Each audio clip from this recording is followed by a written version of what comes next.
BNP রাজপথে নামলে নির্বাচন আটকানোর শক্তি কারণেই বলে মন্তব্য করেছেন দলটির স্থায়ী কমিটির সদস্য গয়েশ্বরচন্দ্র রায়। ঢাকার কেরানীগঞ্জে শনিবার বিকেলে এক সমাবেশে তিনি বলেন, নির্বাচন করতে হবে, নির্বাচন আটকানোর শক্তি কারো হাতে নাই যদি আমরা নামি। যারা বলে 16 বছর আমরা কিছু করতে পারি নাই, তাদেরকে বলবো আমরা এখন 16 দিনে তা দেখিয়ে দিতে পারি, আমরা দেখাবো না। একজন ভদ্রলোক মানুষ ওয়াদা করছে, সে তার ওয়াদা সে পূরণ করবে, যথাসময়ে নির্বাচন দেবে, এই প্রত্যাশা নিয়ে আমরা ধৈর্য ধরে রাখছি। জামায়াত ইসলামীর সমালোচনা করে তিনি বলেন, শিক্ষা আর স্বাস্থ্য দুইটা দখল করছে জামায়াত, ওখানে আর কারো কোনো ঠাঁই নাই, কোনো ঠাঁই নাই।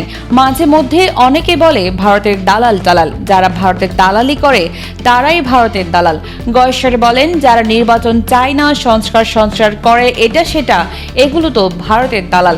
এরাই কিন্তু আওয়ামী লীগের জঘন্য লোকদের তাদের দলের মধ্যে সদস্য বানাইতেছে গোপনে।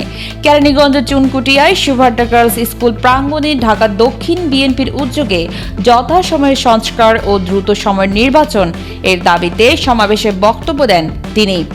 অনুষ্ঠানে বিএনপি নেতা সালাউদ্দিন আহমদ বলেন, আমাদের মধ্যে যেন কোনো বিভক্তি না আসে, গণতান্ত্রিক শক্তির মধ্যে বিভেদ সৃষ্টির কোনো প্রচেষ্টা যেন সফল না হয়। আমরা সেই ঐক্যকে ধরে রেখে সবাই গণতান্ত্রিকভাবে প্রয়োজনে আমরা দ্বিমত পোষণ করব। আমরা সকলে মিলে তারপরে দিন শেষে একটি রাস্তাতে এগিয়ে যাব।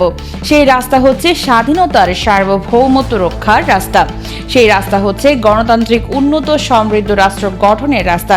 কেরানীগঞ্জ দক্ষিণ বিএনপির সভাপতি নিপুণ রায় চৌধুরীর সভাপতিত্বে এবং সাধারণ সম্পাদক মোজাদ্দেদ আলী বাবুর সঞ্চালনায় সমাবেশে দলের যুগ্ম মহাসচিব হাবিবুন নবী খান, সাংগঠনিক সম্পাদক শামা ওবায়েদ, তথ্য ও গবেষণা বিষয়ক সম্পাদক আজিজুল বারী হেলাল সহ কেরানীগঞ্জ বিএনপি ও অঙ্গ সংগঠনের নেতারা বক্তব্য রাখেন।